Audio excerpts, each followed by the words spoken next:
excitement too.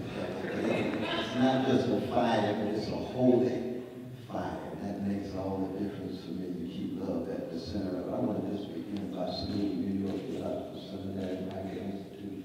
See my dear brother Delbert going back 30 years, Mr. Shepherd, Gilbert. Oh, I love this brother. 24 years ago, you published my second book, Brother Prophetic Fragments, and I'll never forget it. And it's just a blessing to set eyes on you. Thank each and every one of you for coming out. I told Brother Peter, I said, I would just be blessed and humbled to be a part of this conversation because we need to keep alive the prophetic tradition and the culture of superficial spectacle when everybody's up for sale and everything is up for sale. And what I love about this brother is he is for real.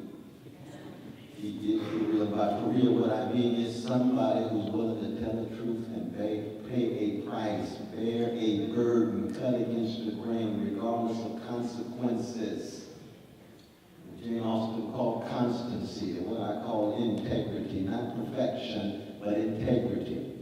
His text begins with another piety, and I believe profoundly in mature piety, which is an acknowledgement of the sources of good in your life and the debt you owe to those who came before. He invokes Brother Samuel and Sister Ann, his parents. I want to acknowledge them.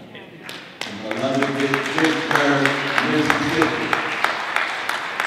And that for me is always a crucial sign. You can talk about God, you can talk about Mama, you can talk about Daddy, you can talk about your friends, you can talk about certain voices from the dead, be it Coltrane, or be it Nina Simone, or even a white blues man, Bruce Springsteen, somebody who's made a difference in your life. So that piety is very real and is inseparable from what I call the hermeneutical humility, which is an acknowledgement of your fallenness, an acknowledgement of your fallibility in your quest to keep alive this prophetic tradition.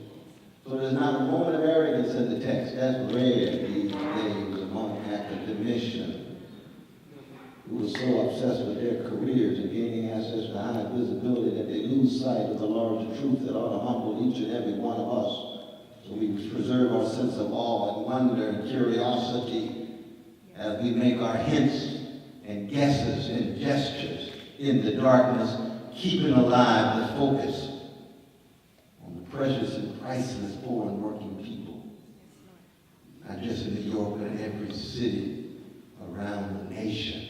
And so when he's talking about Resurrection City, he's talking about a consecrated tradition that begins on the chocolate side of town. It begins with the black people who were terrorized, traumatized, and stigmatized, but still mustered the courage to love others, even loving their enemies, but knowing if you're going to actually deny yourself and pick up your cross and follow Jesus, you're going to have enemies who want to crush you. We got too many folk who want to do everything but have enemies. And I believe in loving my enemies. I'm a Christian. And I know I can't do it on my own. But I tell my enemies, come and get it. Because I'm ready to, I'm on the love train. I'm on the love train. This brother's on the love train.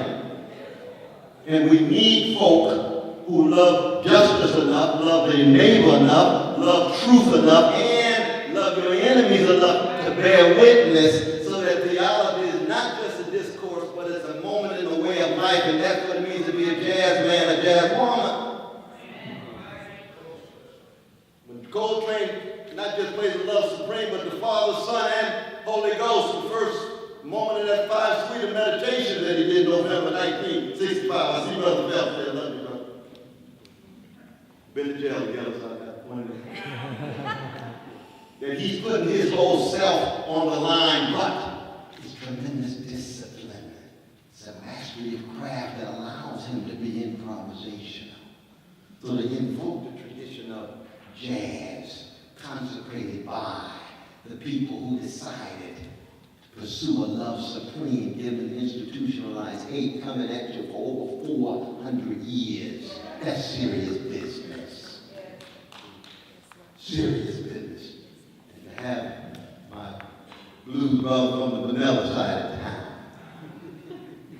on that love train, love of truth, justice, neighbor, and enemy, means much to me. And that's why this is just a moment we went through much work together. providing tremendous insight to students at Union Theological Seminary. We love your voice and your presence at Union just because you choose to do so. That's a tremendous act of both love and support for me. And so